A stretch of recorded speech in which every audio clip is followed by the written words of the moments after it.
All right, so this is a special challenge that I have created for my CSS or Young Programming Club students, and I've put a link here on your homepage that you can use to get to the challenge. So click on that, and then what we're doing here is I have a separate thing a separate program that I'm creating called a student news, and it's a way for students to create online newspapers or online magazines, or all of it's really just a website, but it's kind of formatted like a newspaper or magazine, and it's set up as a platform to allow multiple reporters and editors and contributors, etc. And so you can see here it says getting started with the student newspaper style sheet challenge.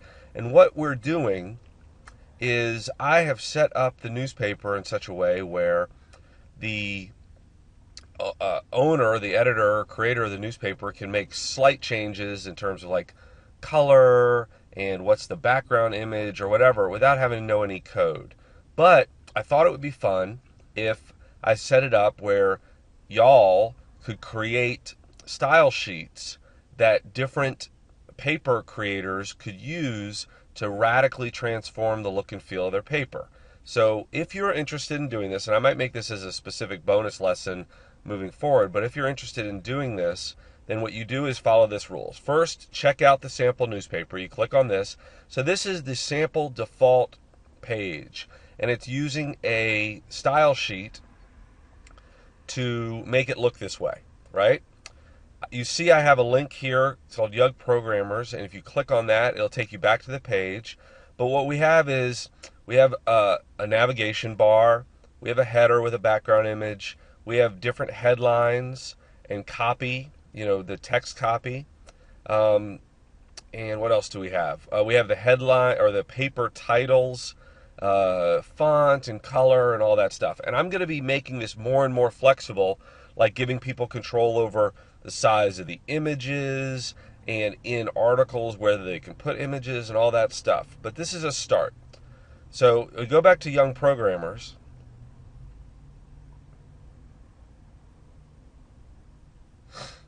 And you can see here, okay, so it says check out the sample newspaper, return by clicking the Young Programmers button.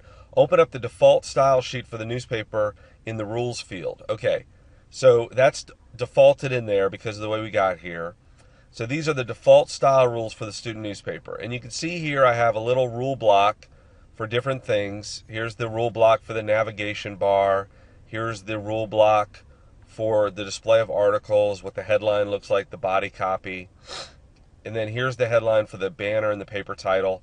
And you probably see more rule blocks in here as we move forward, as I enable more parts of the page to be controlled by style sheets. But so then make a simple modification to the newspaper style sheet and save it with the name first sample. All right, so let's just go in here and change the font of the paper title, and let's change it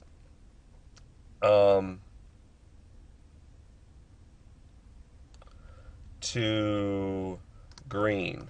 All right, so now let me explain what happens here so that you understand it. I have not changed the style sheet that's associated with any particular page. What I've done is I'm creating a new newspaper page.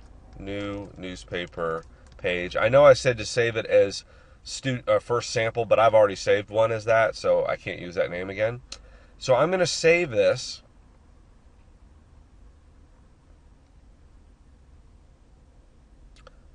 And you can see here I have new newspaper page, and if I open that I can see the page.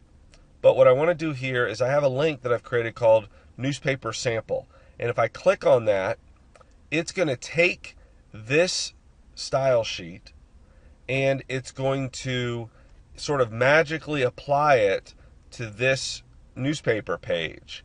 And really at that point, any page that I open up, I will be telling the browser to use my sample page instead. So if I click on newspaper sample, you see here that it changed my font to impact. It changed my style, my color to green. Okay. Now it didn't do anything to anything else, part of that's because I have the same information in the default page. But remember, the way that cascading style sheets work is that if I only had this, if I only had that one item, everything else in the page would remain the same, right? So it's cascading style sheets, which means if you start off with one thing, then that will be there, one rule block, that will be there forever until I replace it with something else. So in this case, I'm replacing paper title with a change, right? And actually, I came back to my default page. If I go in here to my newspaper sample and click edit, then this will bring up the information here, and this is where I could, get rid of all these other things and just have paper title, and all the other elements will still be in there. All right. So this is just a set of rules like you've done many times if you've done this style sheet class. But what you can do is go in there and pick and choose. Another one is called body copy, and I don't remember if body copy is a class or a ID. So let me just open that up again.